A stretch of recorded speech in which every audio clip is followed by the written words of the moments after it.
No, but that's a You really see, great what statement. Rolls-Royce customers were back in the 20s and 30s in this country were the entrenched wealth. Yeah. Okay?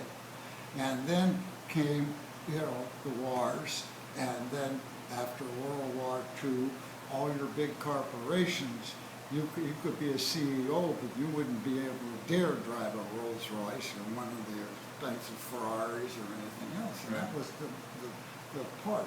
They didn't understand that. I went for the regular guys, what we call our middle class today, who had successful businesses. Yeah. And I give a story. One guy, he bought a new Corniche convertible from me, and he said to me, I was the dumbest guy in the class, and I'm having my 50th high school graduation, and I'm pulling up in that Rolls Royce. So see, that's where your thing was. Yeah. And I was selling these things because these guys were all asleep.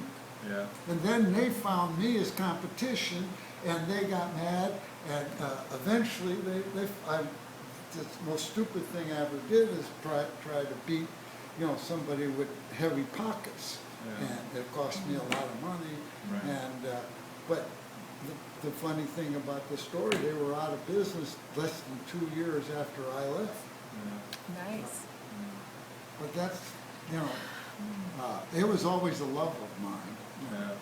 I got that Rolls-Royce from Charles Sykes, who made the spiritual. Oh, you told me about that. That's a great story. Who was that? That's sitting in the thing. And, Right.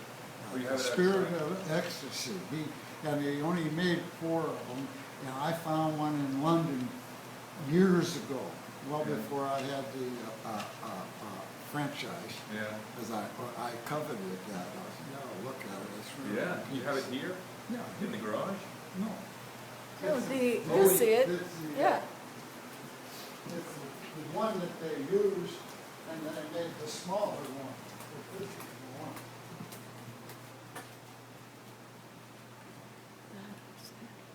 Oh, yeah. This is it.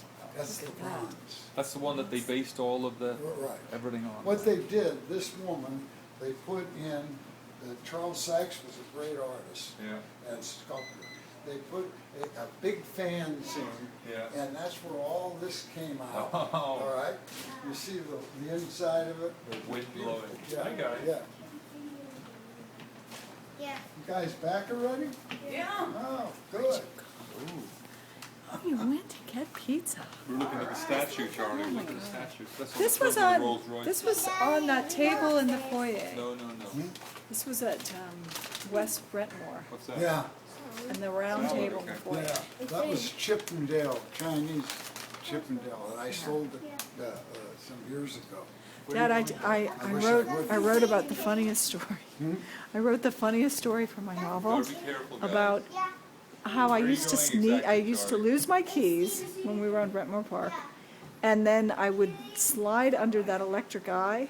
Oh, But one night I tripped the alarm, and Stephanie was at the top of the Gone with the Wind landing in a negligee holding a sawed-off shotgun. my God.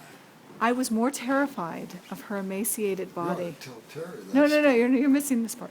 This is the punchline. I was more terrified of her emaciated body in the negligee than I was of the shotgun pointed at my head. I was like, I can't believe how skinny she is. And she could do- I was like looking at her going, oh my God, she's so skinny.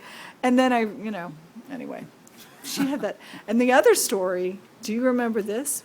When the squirrel got in the house, the squirrel, Oh, it came through the fireplace and she killed it with those swords. I don't remember She that. did. She was a hunter. She was a hunter. Is she alive? Huh? Is she Yeah, alive? she's still alive. She's alive. But,